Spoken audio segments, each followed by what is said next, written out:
நல்லா படி. அப்பாவை கஷ்டப்படுத்தாம உன் வேலைகளை நீயே பார்த்துக்கோ. நமக்கு பழக்கம் இல்லாத ஊர், ஸ்கூல், நெய்பர்ஸ்னு இனிமேல் எல்லாத்தையும் நீ தான் பழகிக்க போற. யார் எது சொன்னாலும் அது சரியான அப்பா கிட்ட கேட்டுக்கணும். எந்த விஷயமா இருந்தாலும் அப்பா கிட்ட சொல்லு. அப்பா சொல்றதை மட்டும் கேட்டுக்க. அப்பாவும் அம்மாவும் உனக்கு நல்லது நினைக்கிற மாதிரி வேற யாரும் நினைக்க மாட்டாங்க. வேற யாரும். நீ கவலைப்படாதம்மா. உன் ஃபோனில் வைபவ், வானேஜ்னு 10 ஆப்ஸ் டவுன்லோட் பண்ணி வச்சிருக்கேன். தினம் நான் ஸ்கூல் விட்டு வந்த உடனே உனக்கு ஃபோன் பண்ணிடுவேன். அப்போ இங்கே 10:30 மணி ஆகும். நீ தூங்க போவ. உனக்கு தூக்கம் வர வரைக்கும் நான் பேசுவேன். எதா இருந்தாலும் நான் உன்கிட்டயே கேட்டுப்பேன். நான் எங்கே இருந்தாலும் உன் பொண்ணுதாம்மா. அது மட்டும்தான்.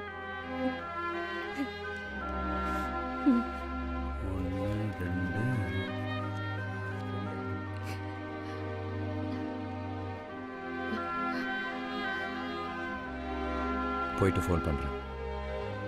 வா.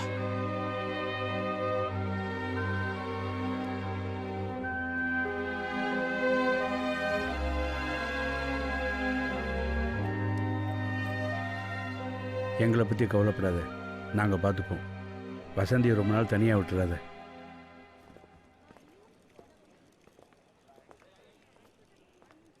அந்த கேள்வி என்னன்னு சொல்லட்டுமாமா? வேண்டாம்.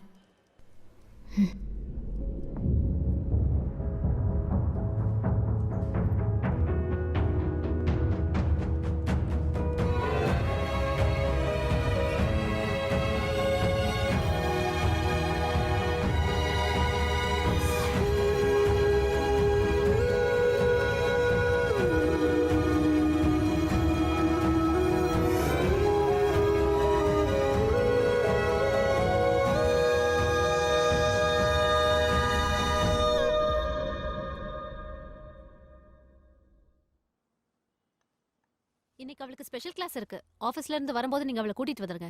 ம்.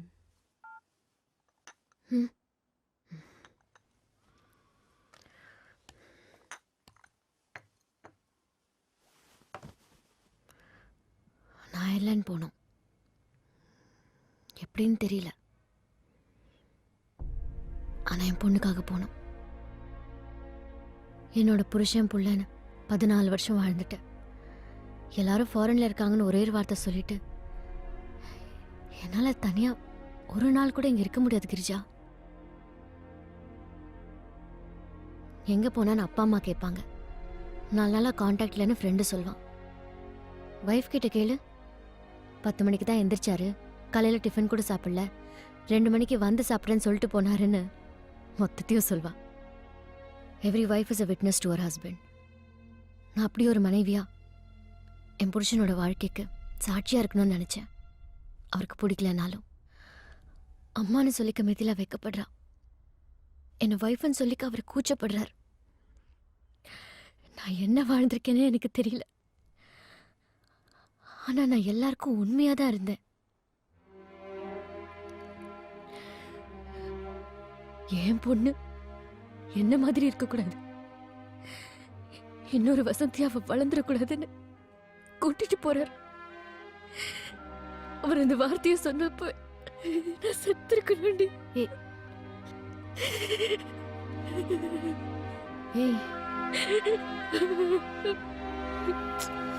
Vasanthi,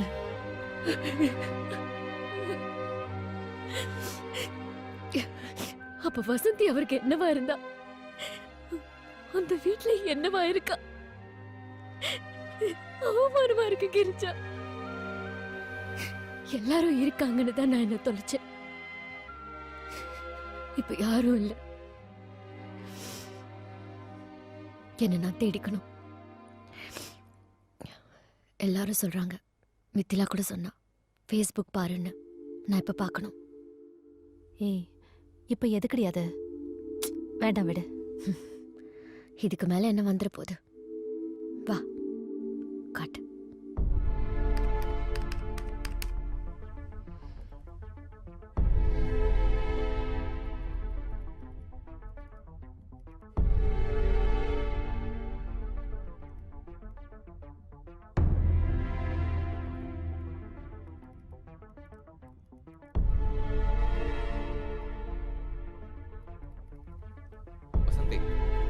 private servant or a government servant?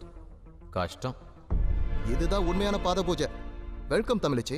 Vasanthi, president டிவில காட்டுறாங்க, ஸ்விட்ச் ஆஃப் பண்ணு. தமிழ்நாட்டுல 1 கோடி பேர் குடிச்சிட்டு ஸ்டடியா இருக்கான். நீ ஏன் மயங்கி விழுந்த Vasanthi? Is this Vasanthi Chalamuthu of 1998 economics batch? I don't think so. It can't be our Vasanthi.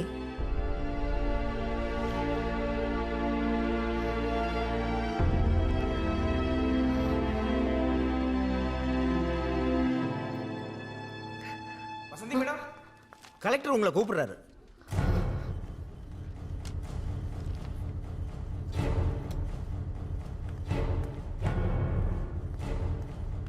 பத்து நிமிஷத்துக்கு முன்னாடி தான் கலெக்டர் வந்தாரு. உள்ள லேடி ஆபீஸ் ஒருத்தர் வந்திருக்காங்க. இதுக்கு முன்னாடி நம்ம டிபார்ட்மெண்ட்ல நம்மள பார்த்ததே இல்லையே. என்கொயரியா தான் இருக்கும். இல்லைனா மயங்கி விழுந்தது எப்படின்னு காட்ட சொல்லுவாங்களோ. வந்திருக்கிறது கலெக்டர். கொஞ்சம் அடக்கி வாசிங்க.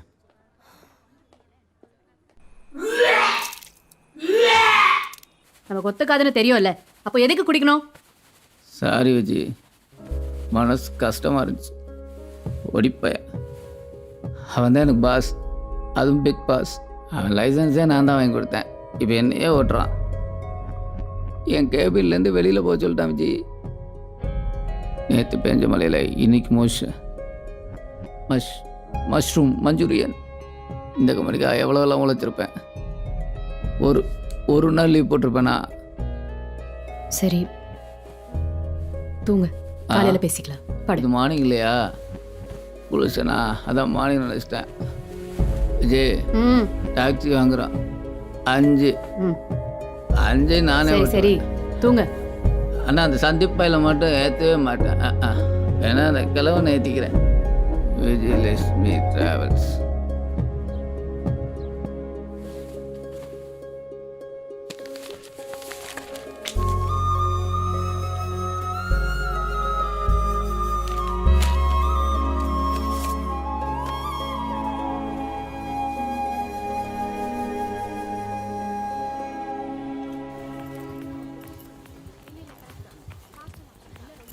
வாங்க மேடம், லேடி செக்ஷன் தனியா இருக்கு, பாக்குறீங்களா? இல்ல நான் இந்த ஜாப் விளம்பரம் பார்த்து வந்தேன். ரிசப்ஷனிஸ்ட் வேலைக்கா? ஆமா. இதுக்கு முன்னாடி எங்கேயாவது ஒர்க் பண்ணிருக்கீங்களா? இல்ல, ஆனா என்னால முடியும். பிரெக்னெண்டா? ஆமா. அலுமா டோலுமா பழத்தை பாருமா, மொறு அப்பளனா அன்னபூர்ணிதானம்மா. காஃபி. எங்க வந்த? என்ன மரியா? ஆஃபீஸ் வேலை? எது இந்த கேவலமான வேலையா? ஓ, நேத்து நீ கோவமா பேசுனத இன்னும் மனசுல வச்சிருக்கியா? நான் அதை அப்பவே மறந்துட்டேன். நன்றல்லது அன்றே மறப்பது நன்று. அந்த அப்பளம் பாட்டை கூட கரெக்ட் பண்ணிட்டேனே. வரும்போது பாடிட்டே வந்தேனே, நீ கேட்கல? சாரி. சத்தமா சொல்லு மரியா. நேத்து அந்த கத்துன இப்ப கத்தி சொல்லு, எல்லாருக்கும் கேக்குற மாதிரி. சாரி. அது எப்படி? நாயும் பிழைக்கும் இந்த பிழப்பா? நீ எல்லாம் கனவுதான் லாய்க்கு, காரியத்துல 0. நீ எந்த நிலைமையில என்கிட்ட வேலை கேட்டுட்டு வந்த ஞாபகம் இருக்கா? ஒரு ஃப்ரெண்ட் நினைச்சுதானே நான் உனக்கு இந்த வேலை கொடுத்தேன். நீ என்ன பண்ண? You embarrassed me, made me look like an idiot. I'm really sorry. ஒரு கவிஞனா கொஞ்சம் உணர்ச்சி வசப்பட்டது. பட் அப்புறம் யோசிச்சு பார்த்தேன், அத்திக்காய் பாட்டு எழுதின அதே கண்ணதாசன் தானே இழந்த பழம் பாட்டு எழுதியிருக்காரு. So you know what? I don't care. You can go yourself. கவிஞனாவே இரு. யாருமே படிக்காத புஸ்தகத்துல கவிதை எழுது. அப்புறம் யாருமே படிக்கலன்னு திட்டிக்கிட்டே ஃபேஸ்புக்ல ஸ்டேட்டஸ் போட்டுட்டே படா. மரியா, நான் நினைச்சேன்னா உன் மாதிரி 10 பேரை உருவாக்க முடியும். ஏன் நேத்து புடவை கட்டிக்கிட்டு குக்கர் தூக்கிட்டு வந்தாலே ஒருத்தி, அவளை கூட ட்ரெயின் பண்ணுவேன். ஓனர் நான் சொன்னா சரின்னு சொல்லிடுவாருங்க. இவர்தான் ஓனரா? இல்ல இல்ல, நீங்க நாளைக்கு ஜாயின் பண்ணிக்கலாம். ஆனா சாரி எல்லாம் கட்டிட்டு வரக்கூடாது, ட்ராக் சூட் தான் போட்டு வரணும். இப்படி வாங்கல, இது ஆம்பளைங்க நிறைய இருக்கு ஜிம்மு, அதனால இப்படி எல்லாம் சாரி கட்டு வந்தா வெறிச்சு பாப்பானுங்க. நீங்க ட்ராக் சூட் போடுவீங்கல்ல? அக்னி நட்சத்திரம் அமல மாதிரி. Okay okay okay. At least she had that hunger. ஏதாச்சும் ஒன்று சாதிக்கணும்னு ஒரு வெறி இருந்துச்சு அவகிட்ட. யூனோ, இதை பார், எத்தனை மிஸ்ட் கால்ஸ், எத்தனை மெசேஜஸ், என்னால முடியும்னு சொல்லி. So why not her? In fact, that's it. That's the plan. புடவை கட்டின மாமி late night show. Yes. Receptionist வேலையை சாதாரணமா நினைச்சிடாதீங்க. அதுலயும் இந்த லேடிஸை சமாளிக்கிறது ரொம்ப கஷ்டம். ஒர்க் அவுட்டே பண்ணாம பாதி நேரம் பேசிக்கிட்டே இருப்பாங்க. அப்புறம் இடுப்புல சத குறையில நம்ம கிட்டயே சண்டைக்கு வருவாங்க. மரியா மேடம், ஒரு நிமிஷமா. ஹலோ விஜி, நான் மரியா பேசுறேன். ஹலோ எஃப்எம்ல இருந்து. சொல்லுங்க மேடம். எங்க இருக்கீங்க? நான் இப்போ ஜிம்ல இருக்கேன். Okay okay. அன்னைக்கு நீங்க ஆடிஷன்ல பேசுனீங்க இல்லையா, அது இப்போ திருப்பி பேசி காட்ட முடியுமா? இப்பவா? எஸ். ஹலோ. உங்கள் இரவுகளை ஒளிமயமாக்க, உங்கள் தனிமையை இனிமையாக்க, உங்கள் அந்தரங்க பிரச்சனைகளை கொட்டி தீர்க்க என்னோடு பேசுங்கள். விஜய், உடனே ஸ்டுடியோக்கு வர முடியுமா? வரேன் மேடம்.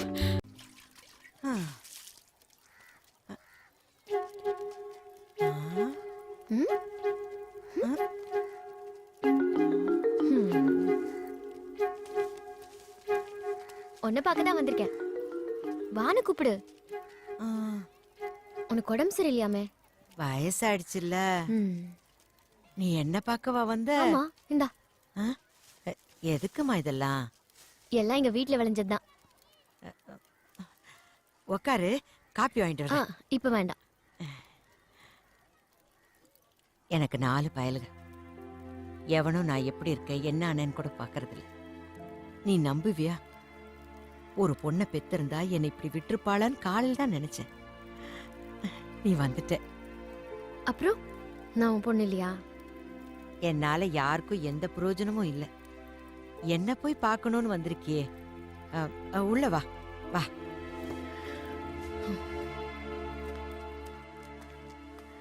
ஹாஸ்பிட்டலுக்கு போகணும்னா சொல்லு, நான் வந்து கூட்டிட்டு போறேன். அதெல்லாம் ஒன்றும் பிரச்சனை இல்லை, நான் நடவடியா தானே இருக்கேன். மனுஷங்களுக்கு நமக்குன்னு ஒருத்தர் இருக்காங்கங்கிற நம்பிக்கை வேணும். ஒருத்தர் இருக்கணும். அந்த தைரியத்திலேயே 100 வருஷம் வாழ்ந்துடலாம்.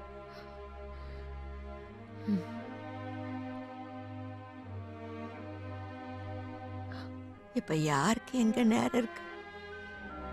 இவ்வளவு வேலையிலும் என்ன பார்க்கணும்னு வந்திருக்கியே. இத நான் சாகர வரைக்கும் மறக்க மாட்டேன்.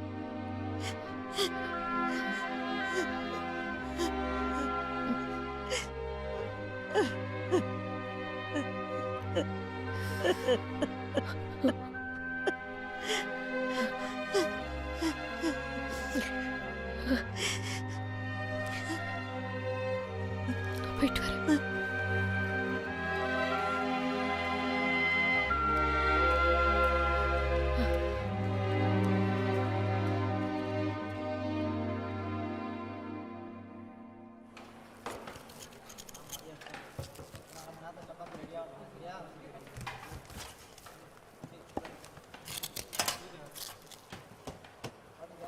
இது சுத்தமானது, இது மார்க்கெட் கத்திரிக்காய். உள்ள பூச்சி இருந்தா சுத்தமானது. ஏற்கனவே பூச்சி மருந்து இருந்தா பூச்சி எப்படி உள்ள வரும்?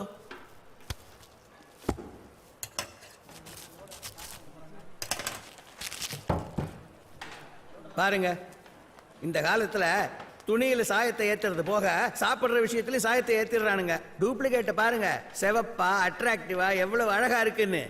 இந்த கர்மத்தை தான் மக்கள் சாப்பிட்றாங்களா? வேற வழி. இதுல சமைச்சா எவ்வளவு பெரிய குக்கா இருந்தாலும் ருசி வரவே வராது. இந்த தலைமுறைக்கு ருசியான சாப்பாடுனா என்னன்னு தெரியவே தெரியாது. இதுதான் உண்மை. நீங்க மட்டும் இந்த மாதிரி காய்கறிகளை கொடுங்க, கல்யாண வீடே நம்ம சாப்பாட்டை பத்தி பேசும். அதுக்கு நான் பொறுப்பு.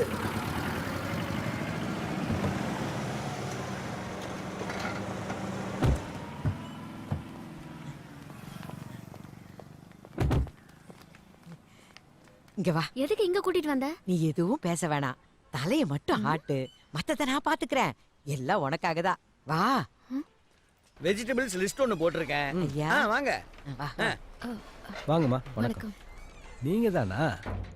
இவங்க தான் நீங்க நம்ம கடைக்கு வந்தாங்களே. இவர் தான் நலபாகம் செல்லூர் பிச்சை. வணக்கம். உட்காருங்கம்மா. நீங்க துளசி அம்மா கொடுத்த வெஜிடபிள் சூப்பர். அவங்க எங்களுக்கும் கொடுத்தாங்க. ரொம்ப சுத்தமாகவும் டேஸ்டியாகவும் இருந்துச்சு. Thank you sir. அதே மாதிரி கொடுக்கணும். நீங்கள் சொல்கிற விலைக்கே நான் வாங்கிக்கிறேன். நீங்கள் செப்டம்பரில் கொடுத்தா போதும், இன்னும் 5 மாதம் இருக்கு. அப்ப பிரச்சனை இல்லையா? நீங்க கொடுத்த காய்கறியில யார் சமைச்சாலும் ருசியா தான் இருக்கும். இந்தாங்க, இது 2000 பேருக்கான லிஸ்ட். எவ்வளோ? 2000. ஒன்றும் தேவைப்பட்டுச்சுன்னா நான் 2000 பேருக்கு சமைச்சேன்னா கூட 200 பேர் ரொம்ப ஈஸியா சாப்பிடலாம். இது என் பொண்ணோட வெட்டிங் ரிசப்ஷனுக்கு தான். It's a very good thing what you are doing. Thank you sir. எல்லா பெருமையும் துளசி அம்மாவுக்கு தான் சார். அப்படியா? வாங்க போலாம். உங்களுடைய 1.5 ஏக்கர் ஃபார்மை பத்தி துளசி அம்மா சொன்னாங்க. நீங்க இனிமே வெளியே யாருக்கும் சப்ளை பண்ண வேணாம், எல்லாத்தையும் நானே வாங்கிக்கிறேன். பூச்சி மருந்து மட்டும் யூஸ் பண்ணாதீங்கம்மா. வரவங்களுக்கு விருந்துங்கிற பேர்ல விஷம் வைக்க நான் தயாரா இல்ல. உங்களால எந்தெந்த ஐட்டம் இந்த லிஸ்ட்ல சப்ளை பண்ண முடியுமோ அதை மட்டும் டிக் பண்ணுங்க. மிச்சத்தை நான் வெளியே வாங்கிக்கிறேன். எதுவா இருந்தாலும் ஒரு வாரத்துல சொன்னா போதும். அதேதாம்மா. நல்லது. வரேங்க. வாங்க. இப்போ ஹாய் கம்கி. ஸோ லேட் நைட் ஷோவில் பிரச்சனைன்னு சொல்கிறதா இருந்தால் எந்த மாதிரி பிரச்சனைங்களை சொல்லுவீங்கன்னு எங்கள் லிஸ்னர்ஸோட ஒரு சர்வே எடுத்தோம். அதில் சூஸ் பண்ண கால் தான் இது. கிருஷ்ணா, அதை ஒரு வாட்டி ப்ளே பண்ணி காட்டேன். கவனமாக கேளுங்க விஜய். வணக்கம், என் பேர் ஆண்டனி. நான் ரயில்வேஸில் என்ஜின் டிரைவராக ஒர்க் பண்ணுறேன். நல்ல சம்பளம், சலுகைகள், குடும்பமும் நல்லா இருக்கு. ஆனால் நான் சந்தோஷமாக இல்லை. கடைசியாக நிம்மதியாக தூங்கினது எப்போன்னு கூட ஞாபகம் வரல. பல கொலைகள் பண்ணின ஒருத்தனோட மனசாட்சி அவனை தூங்க விடாதில்ல. நானும் அப்படி தான் இருக்கேன். இந்த 10 வருஷத்தில் கிட்டத்தட்ட 50 தற்கொலைகளை கண்ணெதிரில் பார்த்துருக்கேன். போன வாரம் கூட ஆந்திரா பார்டர் கிராஸ் பண்ணும்போது ஒருத்தன் திடீர்னு வந்து ட்ராக்ல நின்னான். நான் பார்த்துக்கிட்டே இருக்கேன். தலைக்கு மேலே கையெடுத்து கும்பிட்டுட்டு அப்படியே படுத்துட்டான். என்னால் ஒன்றுமே பண்ண முடியல. இதெல்லாம் பார்த்து இந்த சாவுக்கெல்லாம் நானும் ஒரு காரணம் தோணுது. வீட்டுக்கு வந்து கண்ணை மூடினாலே இந்த சாவுகள் தான் தெரியுது. என்னால் என் மனைவி கிட்ட கூட சகஜமாக இருக்க முடியல. என் பிரச்சனையை அவளுக்கு எப்படி புரிய வைக்கிறதுன்னு தெரியல. மறுபடியும் வேலைக்கு போகணும்னு நினச்சாலே பயமாக இருக்கு. ஸோ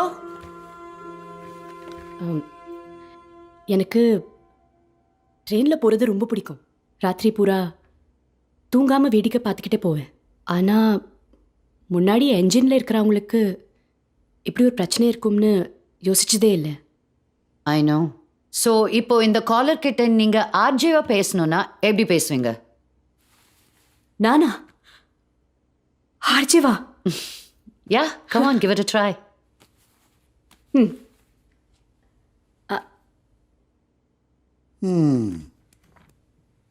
கிருஷ்ணா, ஒரு வாட்டி பேசி காட்டேன்.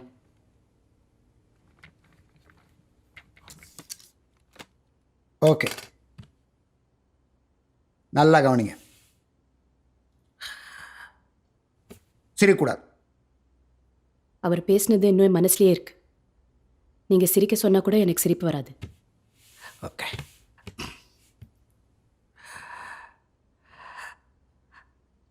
ஹலோ ஆண்டனி டார்லிங், அந்த என்ஜின் ரூமில் தனியாக இருக்கிறதா ஏன் நினைக்கிறீங்க? நான் உங்கள் பக்கத்தில் தான் இருக்கேன். நாம் மட்டும்தான் இருக்கோம். ஒருத்தர் மேலே ஒருத்தர் சாஞ்சிக்கிட்டு வெளியே தெரிகிற நிலாவை பார்க்குறோம். ஐயே, என்ன ஐயே இப்படி இல்லாமல் பேசுறது? ஹலோ, இது லேட் நைட் ஷோ, இப்படித்தான் பேசணும். அவர் எவ்வளோ சீரியஸாக ஒரு பிரச்சனையை சொல்கிறாரு, அதுக்கு இப்படியா பதில் சொல்கிறது? வேற எப்படி சொல்லணும்? சரி, உங்களுக்கு எப்படி பேசணும்னு தோணுதோ அப்படி பேசி பாருங்க. என்ன Maria? It's okay, let her try. Try.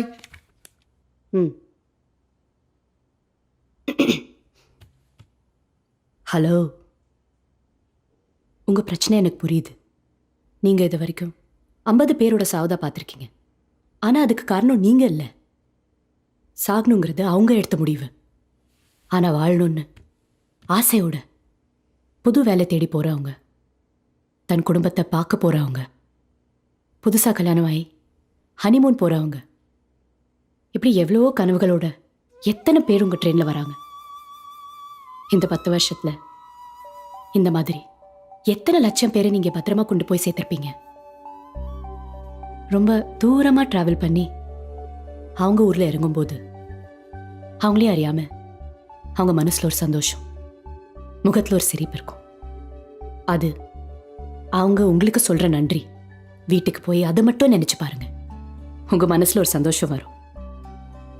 அப்புறம் உங்களை மாதிரி தனியா போறவங்களுக்காகவே நம்ம ஊர்ல ஒருத்தர் இருக்காரு, இளையராஜா. அவரோட பாட்டு கேட்டுட்டே போங்க, எல்லாம் சரியாயிடும். இது மௌனமான நேரம், இளமனதில் என்ன பாரம், மனதில் ஓசைகள், இதழில் மௌனங்கள், ஏனென்று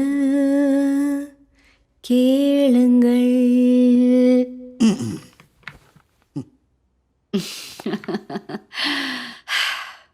ஆர்ஜி ஆகணுமா? நாளில இருந்து 10 நாள் ட்ரைனிங் வரணும். வர முடியுமா?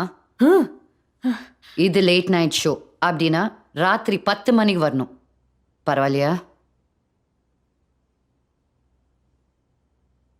ஆனா மேடம், நான் +2 ஃபெயிலு. பரவாயில்லையா?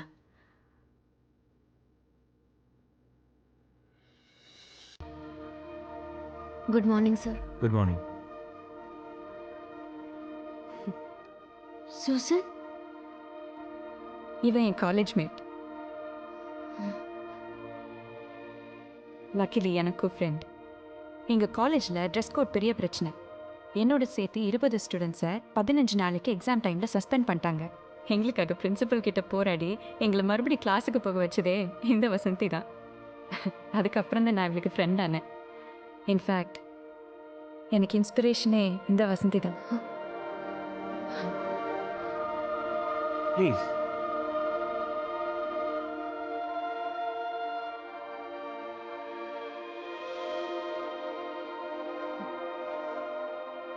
தேங்க்ஸ் ராஜசேகர். இவளோட பேசுறதுக்கு 14 வருஷத்துக்கு கதை இருக்கு. நிறைய கேட்கணும், நிறைய சொல்லணும்.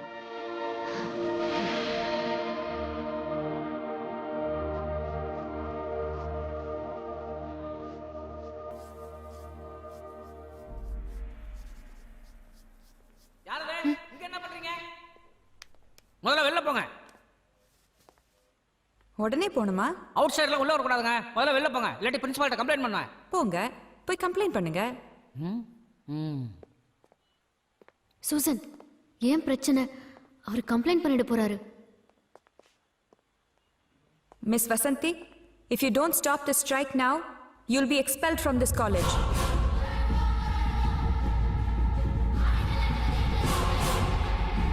போராடுவோம் போராடுவோம்.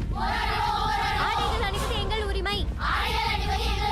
ஆடைகள் அணிவது எங்கள் உரிமை. You can expel me, sir. But I have a question. நம்ம காலேஜ்ல யாரும் அநாகரிகமா ட்ரெஸ் பண்ணவும் இல்ல, அசிங்கமா ஹர்ட் ஆவற மாதிரி கமெண்ட் அடிக்கவும் இல்ல. நாங்க எதையும் ஸ்போர்ட்டிவா தான் எடுத்துக்கிறோம். அப்படியே இருந்தாலும் அவங்க வீட்ல அக்கா தங்கச்சிக்கும் அம்மாவுக்கும் அசம்பாவிதமா புடவை நழுவும் போதோ இல்ல டிரான்ஸ்பரண்டா ட்ரெஸ் பண்ணும்போதோ அவங்க உணர்வு என்ன சார்? வீட்ல இருக்கிற மாதிரியே வெளியும் இருக்க அவங்க தான் பழகிக்கணும். வெறும் ஆடையால யாரும் வசந்திர போறதும் இல்ல, தாழ்ந்திர போறதும் இல்ல. எங்களால ட்ரெஸ் கோடுன்னு சொல்றத ஏத்துக்க முடியாது சார். அந்த வசந்தி எங்க? தெரியல, தேடணும். இவ்வளவுதான் வாழ்க்கைன்னு வளைஞ்சு வளைஞ்சு நான் ஒடிஞ்சே போயிட்டேன் சூசன். இது வசந்தியா பேசுறது? இந்த காலேஜ்ல உன் பேரை சொல்லாத ஸ்டூடெண்டே அப்ப இல்ல. உன் கேலிபர்ல பாதி கூட இல்லாதன்னா உன்னை பார்த்து உன்ன மாதிரியே படிக்கணும் பழகணும்னு உன்னையே இன்ஸ்பிரேஷனா எடுத்துக்கிட்டு இப்போ ஒரு மல்டிநேஷனல் கார்பரேஷன்ல சீஃப் மார்க்கெட்டிங் ஆஃபீஸரா இருக்க. என்னாச்சு உனக்கு? என்னால குடும்பம் குழந்தைன்னு வாழ்ந்துட்டேன்னு அந்த யூஷுவலான கிளீஷியஸ் மட்டும் எனக்கு சொல்லாத. சாப்பாடு கூட எல்லாருக்கும் பகிர்ந்து கொடுத்துட்டு பாதி பசியோட தூங்குற அம்மாவை எல்லாம் முதியோர் இல்லத்துல கொண்டு போய் விடுற செல்ஃபிஷான சமூகத்துல வாழ்ந்துட்டு இருக்கோம். ஒரு பொண்ணு எது செய்யலாம்னு 5 இருக்கு, எது செய்யக்கூடாதுன்னு 50 இருக்கு. எல்லாருக்கும் பிடிச்ச அந்த 5 நம்ம செய்யலாம், ஆனா நமக்கு பிடிச்ச அந்த 50 நம்ம செய்யக்கூடாது. அவ்வளவுதான், சிம்பிள் ஒரு பொண்ணோட லைஃப். நம்ம எல்லாத்துக்கும் பதிலா இருக்கிறதுனால அவங்க கேள்வியா இருக்காங்க. நாம கேள்வியா இருந்தோம்னா யாருக்கிட்டையும் பதில் இல்லை. நீ யாருக்கும் தெரியாத வசந்தியா இருந்தா கூட பரவாயில்ல, ஆனா எல்லாரும் கேலி பண்ற வசந்தியா எப்படி ஆன? வாழணுங்கிறத விட சுயமரியாதையோட வாழணுங்கிறது முக்கியம் இல்லையா?